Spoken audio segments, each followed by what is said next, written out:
Memphis Grizzlies' Ja Morant will miss the rest of the season with a torn labrum. There was also a consistent statement that I saw flying around that this torn labrum was due to instability in the shoulder. So in this video, I'm going to show you as a trainer what I would do to prevent further injuries in the shoulder due to instability. Another note, it is impossible to bulletproof any athlete. Injuries will always happen. Surgeries will always have to happen. You can't perfectly stop it. I'm gonna show you a general formula I would use for most athletes to help improve shoulder pain and resilience. First note on this injury is that a torn labrum is different from a torn rotator cuff. The labrum cartilage looks like a C-cup shape that stabilizes at the ball and socket of your shoulder joint. It serves as sort of like an attachment site for the bones, ligaments, and muscles present in the area. Due to this important position, ligament tears can cause partial or complete shoulder dislocation if it goes untreated. There are also two types of tears. A slap tear is usually an injury in the upper half of the shoulder joint, or a Bankart or reverse Bankart tear is usually an injury in the bottom half of the shoulder joint. So now with this information, once again, this is not medical advice, but I will give you some of the best exercises to try to help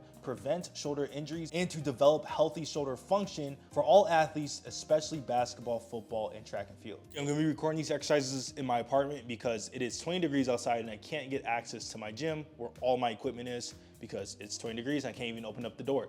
So the first exercise is going to be hanging. I should have some B-roll of basic hanging. You can do two different variations where you just dead hang with no engagement besides your hands just doing most of the work. This exercise will be a lot more intense if you're engaging your lats. Be careful not to strain. Make sure you warm up first because you could strain your lats this way very easily, but you're pretty much trying to hold it as long as possible. This is going to help. If you can do this around 2 to 5 minutes a day, you're going to feel like a whole new person after probably a week. This next one is a split stance overhead press. You could do kneeling. I've seen some people do kneeling where there's knees on the ground, no type of trying to hold the isometric lunge, but this is kind of like a bang for buck because you're getting all that isometric loading in this 90-degree position, which is the most powerful position for all athletes. But now we're pressing overhead. I'm gonna show you a side view of this. We're pressing overhead and we want the elbow to get behind or at the level of the ear. So a lot of people will extend at the lower back and we'll do this and we're not actually getting true extension. But if we keep a neutral pelvis and we hold this position, we're getting true extension at the shoulder. And then the reason why we're doing a single arm is because we get to stabilize at the top for about 1 to 3 seconds and then slowly lower down.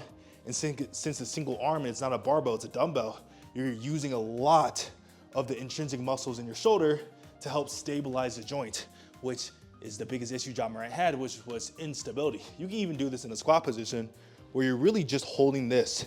I've seen some people where they'll do this neutral stance and then go here, or you can just go completely above and try to get that elbow behind the knee or behind the ear, whatever feels most comfortable to you. But the biggest portion is that eccentric and then the isometric hold at the top. For reps and sets, I usually do about 3 to 4 sets of 8 to 12 reps on this one. Don't push too hard. This could give you some pain if you're not ready for it. I would usually start off with the hanging or the next exercise I'm gonna show you. This next one, I have a PGF band for this one. This might be a little bit too thick. It's only because I couldn't find a thinner band, just regular plastic bands you see at Target or Walmart. But pretty much the goal is to get tension on the external rotators, and then we're gonna press up overhead, maintaining this tension, all right? Maintaining this tension. You can do it seated, you could do it in a split stance, once again, like this, and we're going right here, seated, right? Or we're literally just on our bum, and we're going like this.